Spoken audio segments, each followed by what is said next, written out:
Tahun 1947, seorang gembala muda di wilayah Laut Mati menemukan sesuatu yang menggemparkan dunia arkeologi dan iman. Itu bukan emas, bukan artefak kerajaan, tapi gulungan tua yang ditulis lebih dari 2000 tahun yang lalu. Hari ini kita akan membahas apa itu gulungan Laut Mati dan mengapa ini sangat penting bagi keaslian Alkitab. Mari kita gali bersama.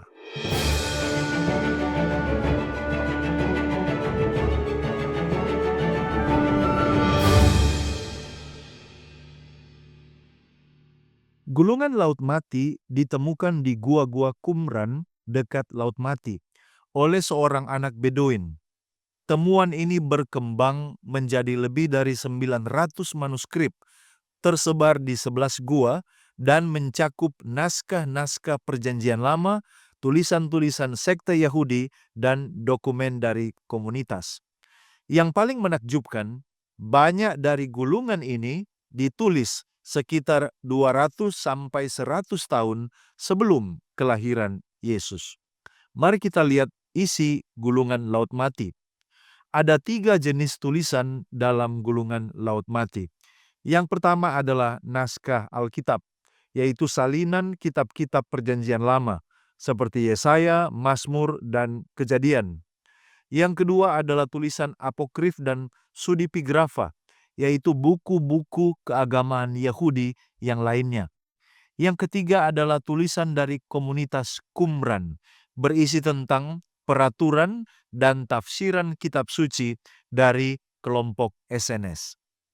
Dari semua itu, yang paling penting bagi kita adalah naskah-naskah Alkitab Perjanjian Lama, karena ini memberi kita salinan tertua yang pernah ditemukan.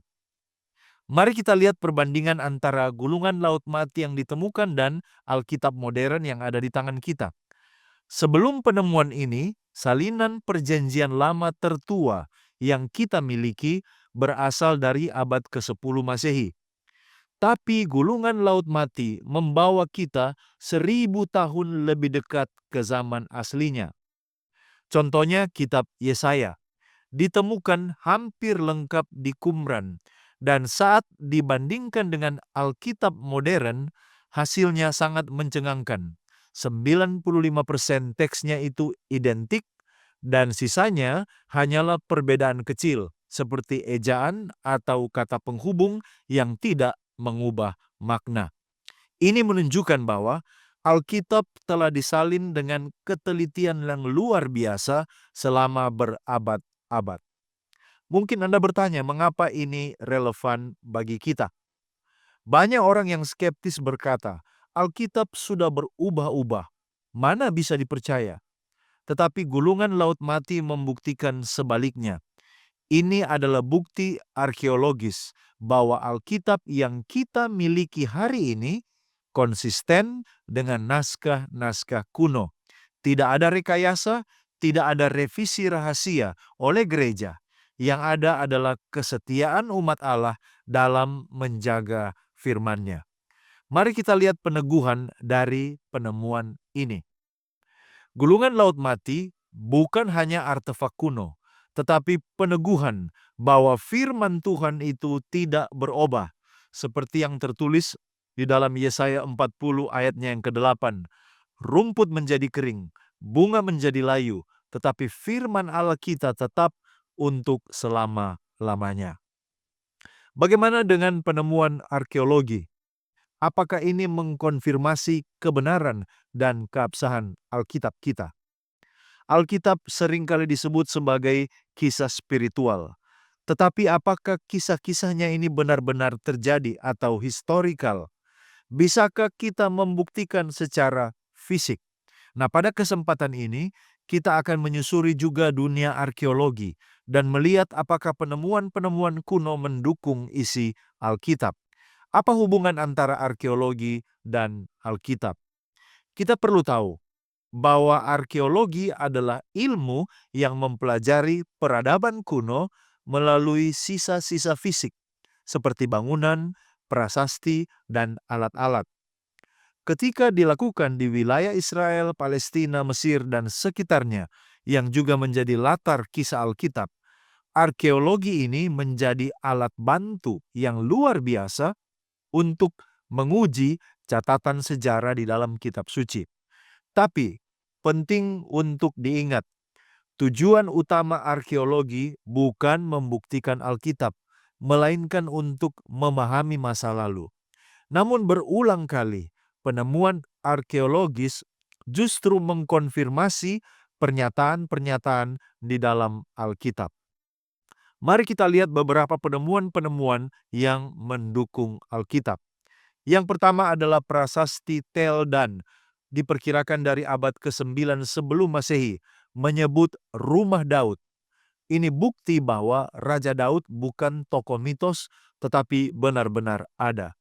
Kemudian ada prasasti Pontius Pilatus, ditemukan di Kaisarea tahun 1961. Nah, batu prasasti ini mencantumkan nama Pilatus sebagai prefek Yudea seperti di dalam Injil. Kemudian ada prasasti Lames dan Ketef Hinom, abad ke-7 sebelum Masehi.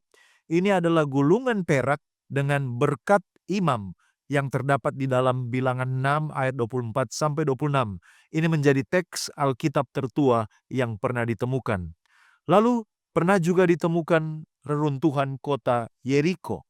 Ini adalah bukti arkeologis yang menunjukkan bahwa tembok kota itu pernah runtuh secara tiba-tiba, selaras dengan kisah di Yosua pasal 6. Kemudian ada kota Kapernaum dan rumah Petrus. Penggalian menunjukkan bahwa rumah-rumah sederhana dari abad pertama dan satu rumah yang mengalami perubahan menjadi tempat ibadah awal. Tetapi kita perlu klarifikasi. Arkeologi tidak membuktikan semuanya. Belum semua hal dalam Alkitab bisa dibuktikan lewat arkeologi. Beberapa lokasi atau tokoh belum ditemukan bukti langsungnya. Tapi itu bukan berarti bahwa mereka tidak pernah ada, melainkan bahwa kita belum menemukan bukti itu sejauh ini. Seperti kata seorang yang bernama William Albright, salah satu arkeolog terkemuka, penemuan arkeologi telah memperkuat kredibilitas historis dari kitab suci lebih dari yang pernah kita harapkan sebelumnya. Mengapa ini relevan bagi iman kita? Banyak orang mengira bahwa iman Kristen itu hanya berdasarkan perasaan. Tapi iman Kristen berakar di dalam sejarah yang nyata, tokoh yang nyata, tempat yang nyata, dan peristiwa yang nyata. Arkeologi membantu kita menyadari bahwa iman kita berdiri di atas fondasi yang kuat. Kita tidak sedang mempercayai dongeng, tapi firman Allah yang tertanam dalam sejarah manusia.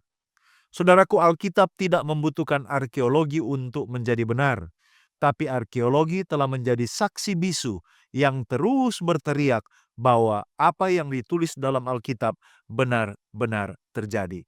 Mari kita tetap setia untuk percaya kepada firman Tuhan. Sekian dari saya, mari kita menggali firman Tuhan untuk memperluas wawasan dan mengharapkan terjadi pertumbuhan kerohanian.